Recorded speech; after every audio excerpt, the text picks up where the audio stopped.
ॐ श्रीशिवसहस्रनामस्तोत्रम्।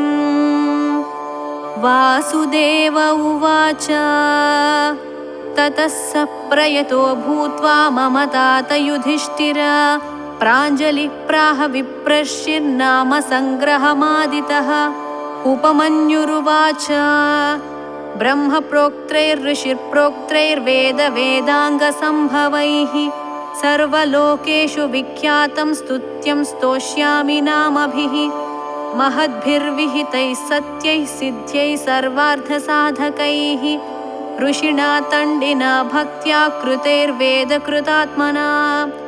यथोक्त्यैः साधुभिः ख्यातैर्मुनिभिस्तत्त्वदर्शिभिः प्रवरं प्रथमं स्वर्ग्यं सर्वभूतहितं शुभं श्रुतैः सर्वत्र जगति ब्रह्मलोकावतारितैः सत्यैस्तत्परमं ब्रह्मा ब्रह्मप्रोक्तं सनातनं वक्ष्ये यदुकुलश्रेष्ठः शृणुष्वावहितो मम। वरयैनं भवं देवं भक्तस्त्वं परमेश्वरं तेन ते श्रावयिष्यामि यद्ब्रह्म सनातनं न शक्यं विस्तरात् कृत्स्नं वक्तुं सर्वस्य केनचित् युक्तेनापि विभूतीनामपि वर्षशतैरपि यस्यादिर्मध्यमन्तं च सुरैरपि न गम्यते कस्तस्य शक्नुयाद्वक्तुं गुणान् कार्त्स्येन माधव। किं तु देवस्य महतः संक्षिप्तार्थपदाक्षरं शक्तितश्चरितं वक्ष्ये प्रसादात् तस्य धीमतः अप्राप्य तु ततोऽनुज्ञां न शक्यस्तोतुमीश्वरः यदा तेनाभ्यनुज्ञातस्तुतो वै स तदा मया अनादिनिधनास्याहं जगद्योनेर्महात्मनः नाम्नां किञ्चित् समुद्देशं वक्ष्याम्यव्यक्तयोनिनः वरदस्य वरेण्यस्य विश्वरूपस्य धीमतः शृणु नाम्नां च यं कृष्ण यदुक्तं पद्मयोनिना दशनामसहस्राणि यान्याः प्रपितामहः तानि निर्मध्य मनसा दध्नो कृतमिवोद्धृतं गिरेः सारं यथा हेम पुष्पसारं यथा मधु घृतात्सारं यथा मण्डस्तथैतत्सारमुद्धृतं सर्वपापापहमिदं चतुर्वेदसमन्वितं प्रयत्नेनाधिगन्तव्यं धार्यं च प्रयतात्मना माङ्गल्यं पौष्टिकं चैव रक्षोघ्नं पावनं महत् इदं भक्ताय दातव्यं श्रद्धधानास्तिकाय च नाश्रद्धधानरूपाय नास्तिकायाजितात्मने यश्चाभ्यसूयते देवं कारणात्मानमीश्वरं स कृष्णनरकं याति सह पूर्वैः सहात्मजैः इदं ध्यानमिदं योगमिदं ध्येयमनुत्तमम् इदं जप्यमिदं ज्ञानं रहस्यमिदमुत्तमं यं ज्ञात्वा अन्तकालेऽपि गच्छेत परमां गतिं पवित्रं मङ्गलं मेध्यं कल्याणमिदमुत्तमम् इदं ब्रह्मा पुरा कृत्वा सर्वलोकपितामहः सर्वस्तवानां राजत्वे दिव्यानां समकल्पयात् तथा प्रभृति चैवायमीश्वरस्य महात्मनः स्तवराज इति ख्यातो जगत्यमरपूजितः ब्रह्मलोकादयं स्वर्गे स्तवराजोऽवतारितः यतस्तण्डिः पुरा प्रापतेन तण्डीकृतोऽभवत् स्वर्गाच्चैवात्र भूर्लोकं तण्डिना ह्यवतारितः सर्वमङ्गलमाङ्गल्यं सर्वपापप्रणाशनं निगदिष्ये महाबाहो स्तवानामुत्तमं स्तवम् ब्रह्मणामपि यद्ब्रह्म पराणामपि यत्परं तेजसामपि यत्तेजस्तपसामपि यत्तपः शान्तानामपि यश्शान्तो द्युतीनामपि या द्युतिः दान्तानामपि यो दान्तो धीमतामपि या च धीः देवानामपि यो देव ऋषीणामपि यस्त्वृषिः यज्ञनामापि यो यज्ञः शिवानामपि यः शिवः रुद्राणामपि यो रुद्रः प्रभा प्रभवतामपि योगिनामपि यो योगी कारणानां च कारणं यतो लोकाः सम्भवन्ति न भवन्ति यतः पुनः सर्वभूतात्मभूतस्य हरस्यामित तेजसः अष्टोत्तरसहस्रं तु नाम्नां सर्वस्य मे शृणु यच्छ्रुत्वा मनुजव्याघ्र सर्वान् कामानवाप्स्यसि। ध्यानम् शान्तं पद्मासनस्थं शशिधरमकुटं पञ्चवक्त्रं त्रिनेत्रं शूलं वज्रं च खड्गं परशुमभयदं दक्षभागे वहन्तं नागं पाशं च घण्टां प्रलयहुतवहं शाङ्कुशं वामभागे नानालङ्कारयुक्तां स्फटिकमणिनिभं पार्वतीशं नमामि। ॐ स्थिरस्थाणुः प्रभुर्भीमः प्रवरो वरदो वरः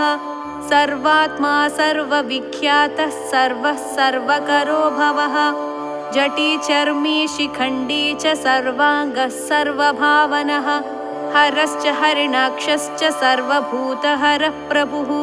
प्रवृत्तिश्च निवृत्तिश्च नियतः शाश्वतो ध्रुवः श्मशानवासी भगवान् खचरो गोचरोर्दनः अभिवाद्यो महाकर्मा तपस्वी भूतभावनः उन्मत्तवेषप्रच्छन्नः सर्वलोकप्रजापतिः महारूपो महाकायो वृषरूपो महायशाः महात्मा सर्वभूतात्मा विश्वरूपो महाहनुः लोकपालोऽन्तर्हितात्मा प्रसादो हयगर्दभिः पवित्रं च महांश्चैव नियमो नियमाश्रितः सर्वकर्मा स्वयंभूत आदिरादिकरो निधिः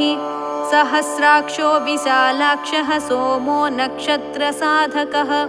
चन्द्रः सूर्यश्च निःकेतुर्ग्रहो ग्रहपतिर्वरः अत्रिरत्र्या नमस्कर्ता मृगबाणात् परो नखः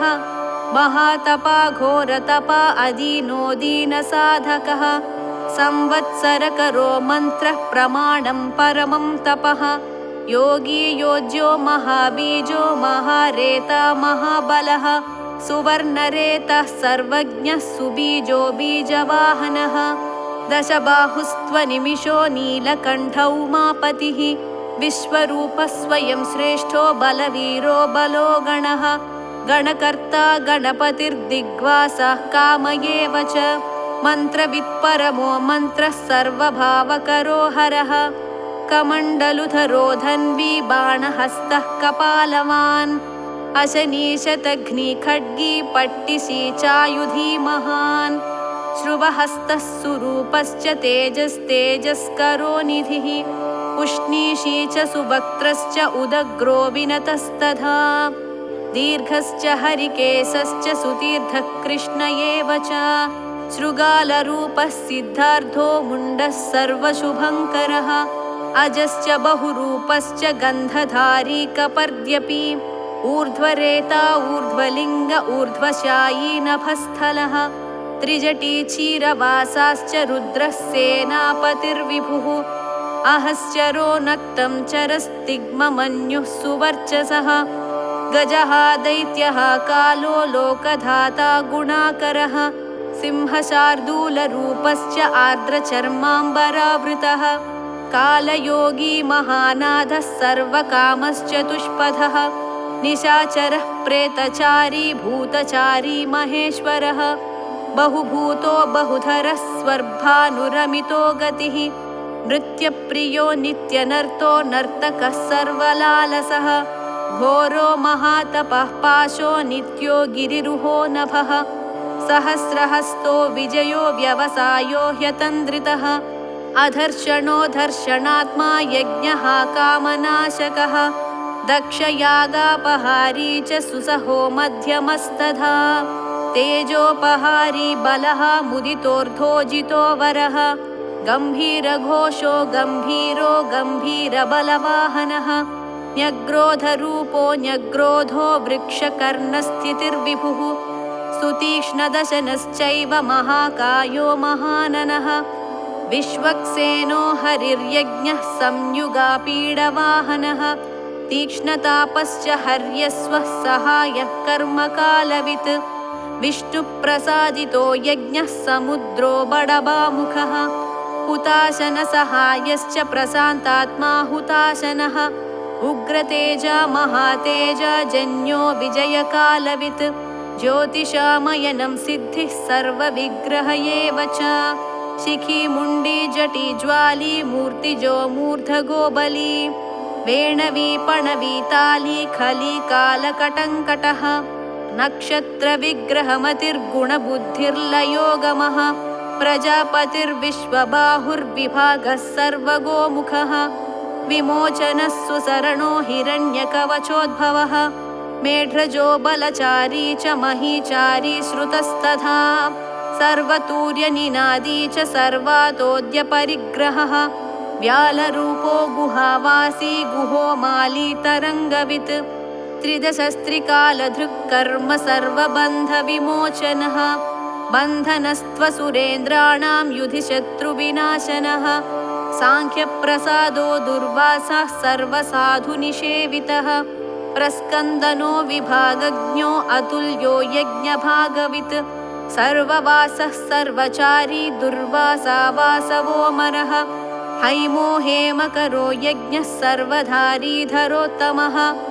लोहिताक्षो महाश्चक्ष विजयाक्षो विशारदः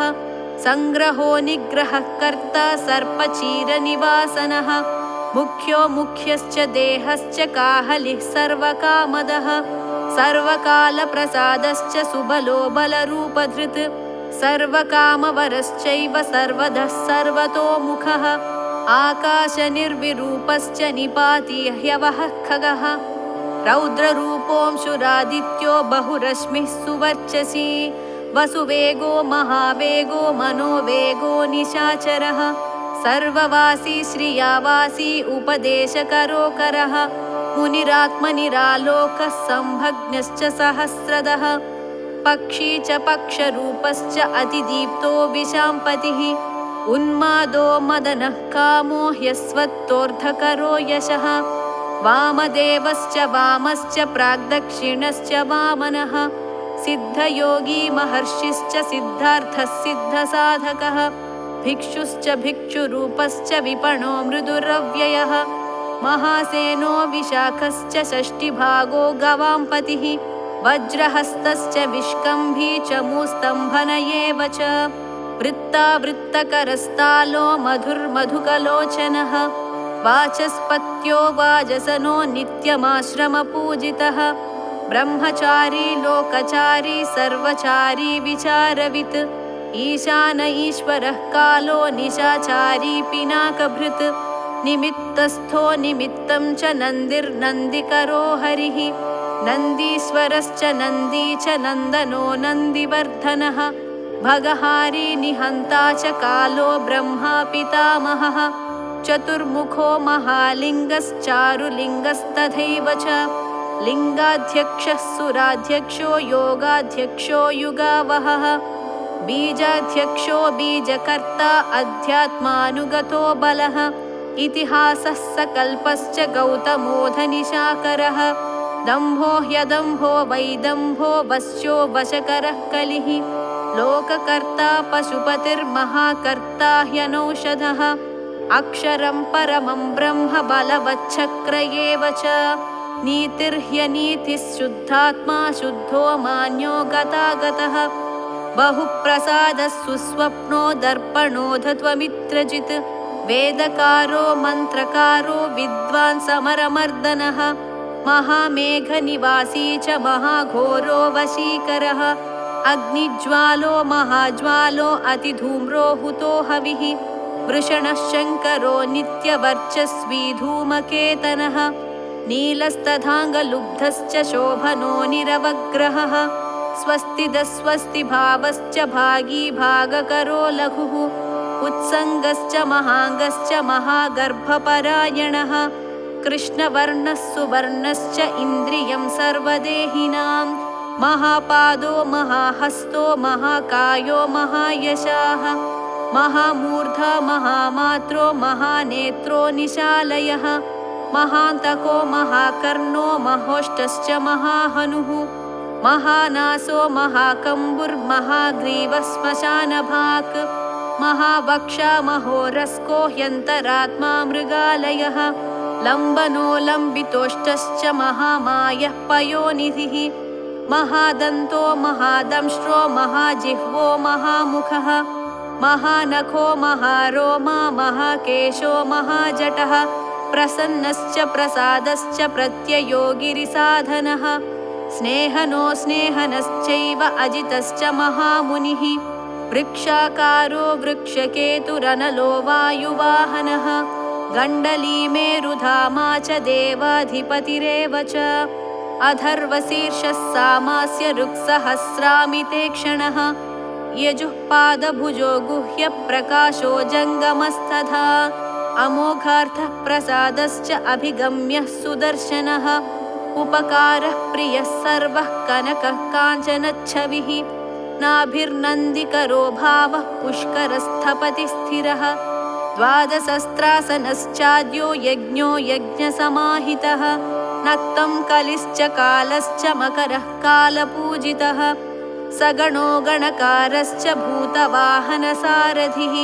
भस्मशयो भस्मगोप्ता भस्मभूतस्तरुर्गणः लोकपालस्तथा लोको महात्मा सर्वपूजितः शुक्लस्त्रिशुक्लः सम्पन्नः शुचिर्भूतनिषेवितः आश्रमस्थः क्रियावस्तो विश्वकर्ममतिर्वरः विशालशाखस्ताम्रोष्ठो ह्यम्बुजालः सुनिश्चलः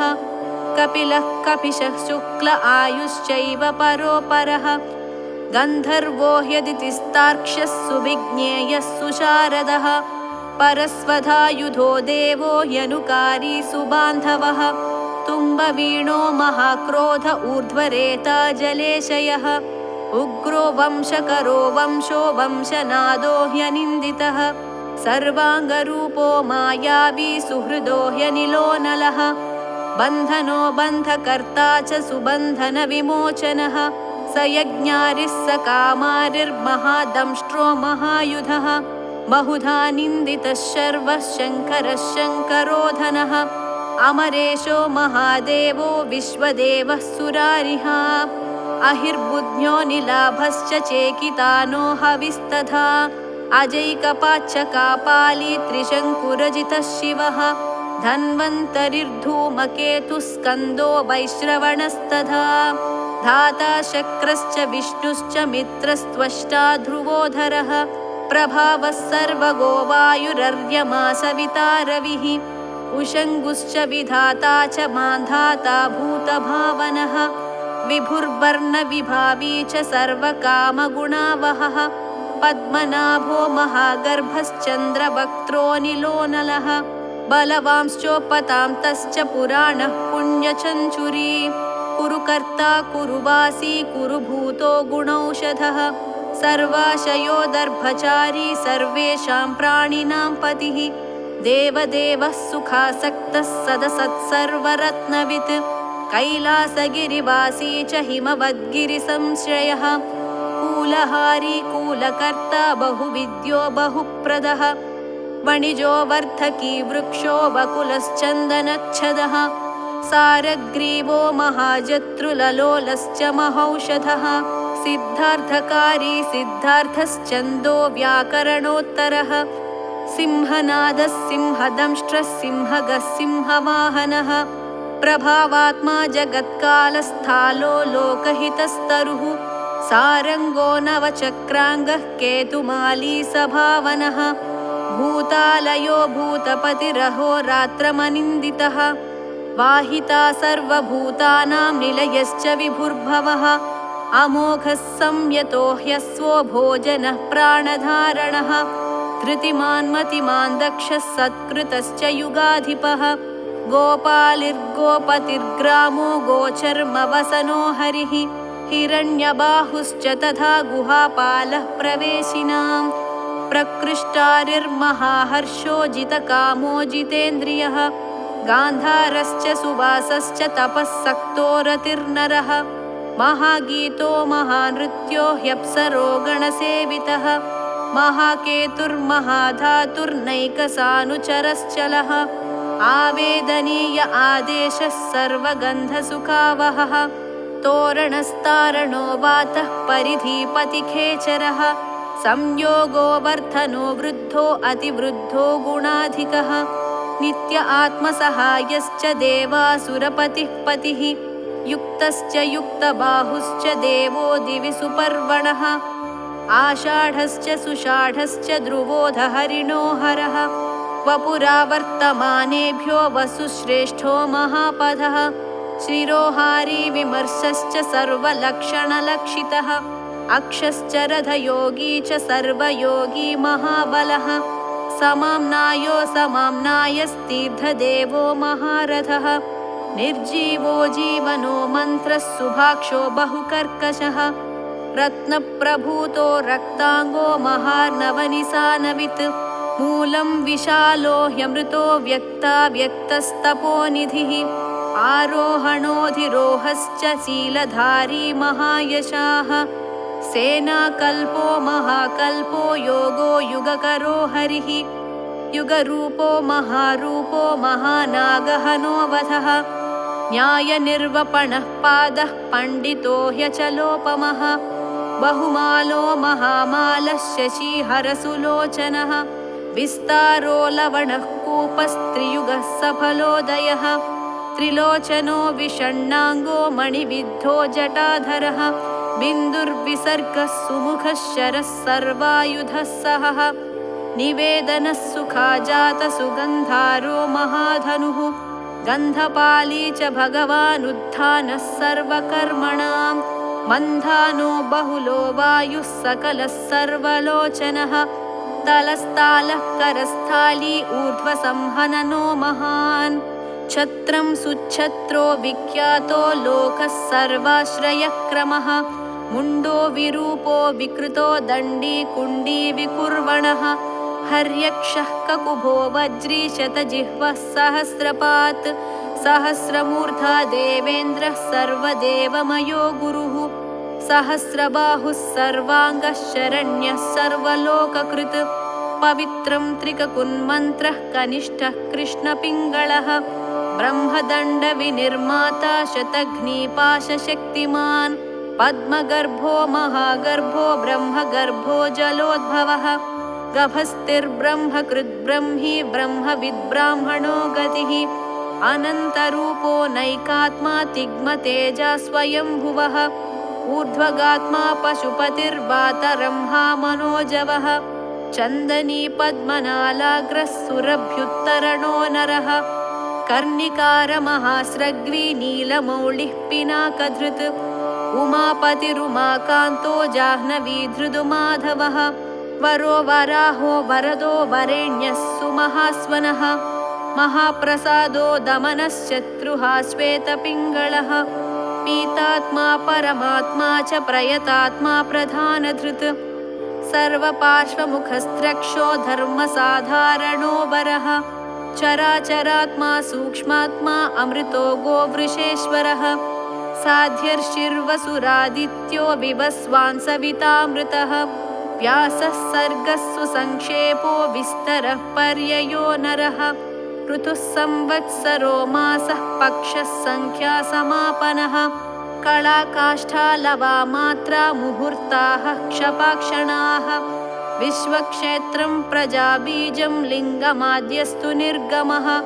सदसद्व्यक्तमव्यक्तं पिता माता पितामहः स्वर्गद्वारं प्रजाद्वारं मोक्षद्वारं त्रिविष्टपं निर्वाणं ह्लादनश्चैव ब्रह्मलोकाः परागतिः देवासुरविनिर्माता देवासुरपरायणः देवासुरगुरुर्देवो देवासुरनमस्कृतः देवासुरमहामात्रो देवासुरगणाश्रयः देवासुरगणाध्यक्षो देवासुरगणाग्रणीः देवातिदेवो देवर्षिर्देवासुरवरप्रदः देवासुरेश्वरो विश्वो देवासुरमहेश्वरः सर्वदेवमयो चिन्त्यो देवतात्मात्मसम्भवः उद्भिक्त्रिविक्रमो वैद्यो विरजो नीरजोमरः ईड्यो हस्तीश्वरो व्याघ्रो देवसिंहो नरर्षभः विबुधोऽग्रवरः सूक्ष्मः सर्वदेवस्तपोमयः सुयुक्तशोभनो वज्री प्रासानां प्रभवो व्ययः गुहः कान्तो निजः सर्गः पवित्रं सर्वपावनः शृङ्गी शृङ्गप्रियो बभ्रुराजराजो निरामयः अभिरामः सुरगणो विरामः सर्वसाधनः ललाटाक्षो विश्वदेवो हरिणो ब्रह्मवर्चसः स्थावराणां पतिश्चैव नियमेन्द्रियवर्धनः सिद्धार्थः सिद्धभूतार्थो चिन्त्यः सत्यव्रतः शुचिः व्रताधिपः परं ब्रह्म भक्तानां परमागतिः विमुक्तो मुक्ततेजाश्च श्रीमान् श्रीवर्धनो जगत् यथा प्रधानं भगवानिति भक्त्या स्तुतो मया यं न ब्रह्मादयो देवा विदुस्तत्त्वेन नर्षयः स्तोतव्यमर्च्यं वन्द्यं च कस्तोष्यति जगत्पतिं भक्त्या त्वेवं पुरस्कृत्य मया यज्ञपतिर्विभुः ततोऽभ्यनुज्ञां सम्प्राप्य स्तुतो मतिमतां वरः शिवमेभिस्तु वन्देवं नामभिः पुष्टिवर्धनैः नित्ययुक्तः शुचिर्भक्तः प्राप्नोत्यात्मानमात्मना एतद्धि परमं ब्रह्मादिगच्छति ऋषयश्चैव देवाश्च स्तुवन्त्येतेन तत्परं स्तूयमानो महादेव्यस्तुष्यते नियतात्मभिः भक्तानुकम्पी भगवानात्मसंस्थाकरो विभुः तथैव च मनुव्येषु ये मनुष्याः प्रधानतः आस्तिका श्रद्धधानाश्च बहुभिर्जन्मभिस्तवैः भक्त्या ह्यनन्यमीशानं परं देवं सनातनं कर्मणा मनसा वाचा भावेनामिततेजसः शयानाजाग्रमाणाश्च व्रजन्नुपविशंस्तथा उन्मिषन्निमिषंश्चैव चिन्तयन्तः पुनः पुनः शृण्वन्तः श्रावयन्तश्च कथयन्तश्च ते भवम् स्तुवन्तस्तूयमानाश्च तुष्यन्ति च रमन्ति च जन्मकोटिसहस्रेषु नानासंसारयोनिषु जन्तोर्विगतपापश्च भवे भक्तिः प्रजायते उत्पन्ना च भवे भक्तिरनन्या सर्वभावतः भाविनः कारणे चास्य सर्वयुक्तस्य सर्वधा एतद्देवेषु दुष्प्रापं मनुष्येषु न लभ्यते निर्विघ्ना निश्चला रुद्रे भक्तिरव्यभिचारिणी तस्यैव च प्रसादेन भक्तिरुत्पद्यते नृणां येन यान्ति परां सिद्धिं तद्भावगतचेतसः ये सर्वभावानुगताः प्रपद्यन्ते महेश्वरम् प्रपन्नवत्सलो देवः संसारात्तान् समुद्धरेत् एवमन्ये विकुर्वन्ति देवाः संसारमोचनं मनुष्याणामृते देवं नान्या शक्तिस्तपोबलम् इति तेनेन्द्रकल्पेन भगवान् सदसत्पतिः कृत्तिवासास्तुतः कृष्णतण्डिना शुभबुद्धिना स्तवमेतं भगवतो ब्रह्मा स्वयमधारयत् गीयते च स बुध्येत ब्रह्मा शङ्करसन्निधौ इदं पुण्यं पवित्रं च सर्वदा पापनाशनं योगदं मोक्षदं चैव स्वर्गदं तोषदं तथा एवमेतत् पठन्ते य एकभक्त्या तु शङ्करं या गतिः साङ्ख्ययोगानां व्रजन्त्येतां गतिं तदा स्तवमेतं प्रयत्नेन सदा रुद्रस्य सन्निधौ अब्दमेकं चरेद्भक्तः प्राप्नुयादीप्सितं फलम् एतद्रहस्यं परमं ब्रह्मणो हृदि संस्थितम् ब्रह्मा प्रोवाच शक्राय शक्रः प्रोवाच मृत्यवे मृत्युः प्रोवाच रुद्रेभ्यो रुद्रेभ्यस्तण्डिमागमत् महता तपसा प्राप्तस्तण्डिना ब्रह्मसद्मनि तण्डिः प्रोवाच शुक्राय गौतमाय च भार्गवः वैवस्वताय मनवे गौतमः प्राह माधव नारायणाय साध्याय समाधिष्ठाय धीमते यमाय प्राह भगवान् साध्यो नारायणोच्युतः नाचिकेताय भगवानाह वैवस्वतो यमः मार्कण्डेयाय वार्ष्णेय नाचिकेतोऽभ्यभाषत मार्कण्डेयान्मया प्राप्तो नियमेन जनार्दन तवाप्यहममित्रघ्नस्तवं दद्यां ह्यविश्रुतम् स्वर्ग्यमारोग्यमायुष्यं धन्यं वेदेन संवितम् नास्य विघ्नं विकुर्वन्ति दानवा यक्षराक्षसाः पिशाचा यातु दानवा गुह्यका भुजगा अपि यः पठेत शुचिः पार्थ ब्रह्मचारी जितेन्द्रियः अभग्नयोगो वर्षं तु सोऽश्वमेधफलं लभेत् इति श्रीमहाभारते अनुशासनपर्वणि महादेवसहस्रनामस्तोत्रं नाम 17 अध्यायः।